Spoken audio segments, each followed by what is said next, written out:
I mean, if you have enough conversations with marketing departments where they're coming to you with complaints, where finance is saying that I can't do this because, like, for example, if you are a retailer with large logistics and you're talking about, well, I can only get this much push on this particular line because we have these huge receivables because we put out warranties. And so we can't push this a lot harder because it's a high warranty product.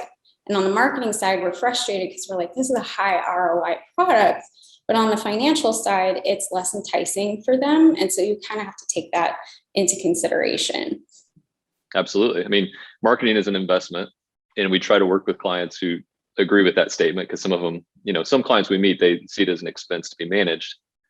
But so the more you know about finance and investments and that type of thing, I think the better you are as a marketer for the most part. Not everybody needs to understand that, but several people need to know that, right?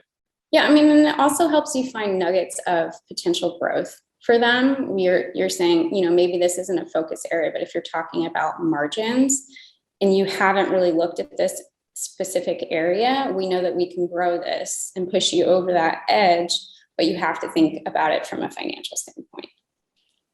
So a lot of our clients come to us and they say, I need more awareness in the market. People need to know our name. They need to prefer our name. When we reach out to them, we want them to answer that call, or when they see our brand, we want them to purchase that product or that subscription or whatever. And you're right in the middle of that. What excites you about those conversations when you're meeting a client and they're saying, yeah, we need more awareness, or we need more acquisition? It's definitely, it's a give and take in terms of what they know about their audiences. And a lot of times clients come to us and they have zero actual idea. They think they know who their audience is, but they're just not tapping into it in the market, and they've been investing money and they're not really getting there. And so you can use the data that you get from the things that they've done in the past and the things that you're testing now to kind of re-steer what they are envisioning their ideal client to be. And maybe they're on the mark and they're really just not investing enough and they're not quite getting there. And you're just saying, we just have to push this a little bit harder. But sometimes, a lot of times, they're just off the mark and we need to be able to guide them in that decision. And so being able to think about that critically and then using the data to back up those insights and recommendations is really what I take away from that. And I have a little bit of a savior complex where I'm like, I will come in and I will make this better for you. And that's my goal overall. And I'm sure they're also hoping I can come in and save them a little bit. So I really like that aspect of what we do is, they're looking to us to kind of be the hero, and I'm happy to be the hero. The conversations that I've been in where we have a client who's specifically saying, I need more awareness in the market. I need to make sure that our customers really know who we are and it's on their mind. I think the difference between us and anybody else who dabbles in that space is that we may accept that challenge, but we're going to start at the end of that funnel. We're going to start at revenue and work our way up to awareness and make sure that, yes, if we put this out in the market, that it's flowing all the way down. Versus I think a lot of groups just like, yeah, we'll tell the world. And that's end of story. And that's why you get into, trying to impress people with impressions. So that's what I believe clients see when they talk to us. Do you think that they see something else? Is there something else that they see that stands apart, or are we like everybody else? No, I definitely think that they do. And every client is going to come in and say, well, we have to back this up with revenue. And it's easy to come in and say, well, first, you need to blast your brand everywhere. And all you need to focus on is what's your CPM, what's your click-through rate? Are people actually visiting your brand? But also, you have to think about, is it memorable? But again, it's tying it back to finance. If they don't have the money flowing in to push the marketing budget, then in the end, you're not wasting dollars necessarily, but you're making them less efficient. And so you can build awareness from the lower funnel and just eke your way up. It takes a longer process, but it's a worthwhile investment. And then you still have that basis of revenue that you can land on even as you're investing higher up in the funnel. That makes me think of what we're doing for Charlie Hustle right now, where they had, and in their case, it wasn't necessarily that they need to go up funnel. Like in some ways they did. It was more about expansion, right? They strategically wanted to move into markets where they didn't have a presence. And we self-funded that out of, they didn't even invest another dollar in media.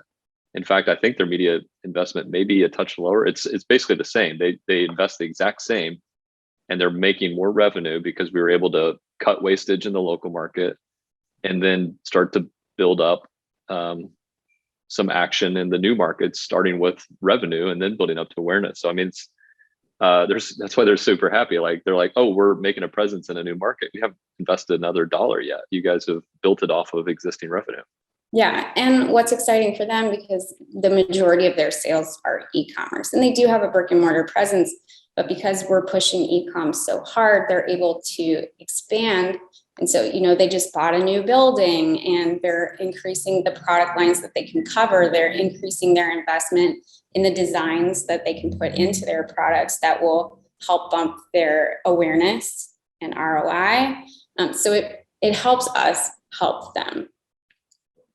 I'm going to set you up for a hot take, and I don't know what your answer is on this, but one of the questions we get asked frequently is, oh my gosh, what's going on with Facebook and cookieless future and that type of thing? And are you guys panicked, and what are we going to do? And I'm guessing at this point you may have a stock answer, but what are your legit thoughts on that? I don't have a stock answer, and it hurts. I'm not going to lie and say that it doesn't hurt in the short term. What the long term is educating clients on the technological tweaks they can make that kind of counterbalance that. Server-side tagging. Are they doing enough with first-party data? How are we not relying entirely on what Facebook is willing and able to give us? And it expands beyond Facebook. We're seeing the same thing in Google. You're going to start seeing the same thing.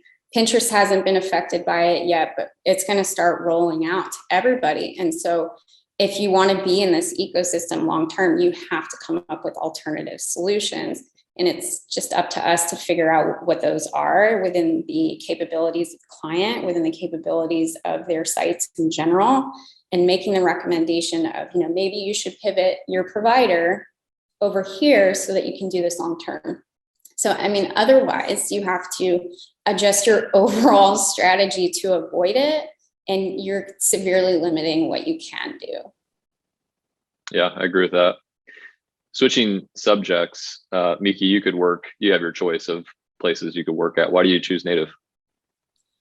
I come from a lot of agencies that are looking for the whale. You know what I mean? Like they're looking for the Coca-Cola, they're looking for the Ferrari. And I really wanted to move to an agency that was more invested in the local community and more invested in small and medium-sized businesses where we felt like we could make a bigger impact. Because you're just a tiny cog in the wheel of a Coca-Cola, but you're a huge cog in the wheel of somebody who is maybe only in a few states, or they're national, but they're still just trying to get their way into the market, where the investments that we can make on their behalf have a huge effect. And so it's more personally rewarding to work in that space, as opposed to just feeling like, you get up every day and are you contributing to society? I totally agree. While we're not really built for enterprise and we don't really have a passion for it, we're also not built for small business, and that's difficult. We're not built for that either. But it's that mid-tier business who's like on the cusp of something bigger. Yeah. I've personally always loved, because you get to know the top players.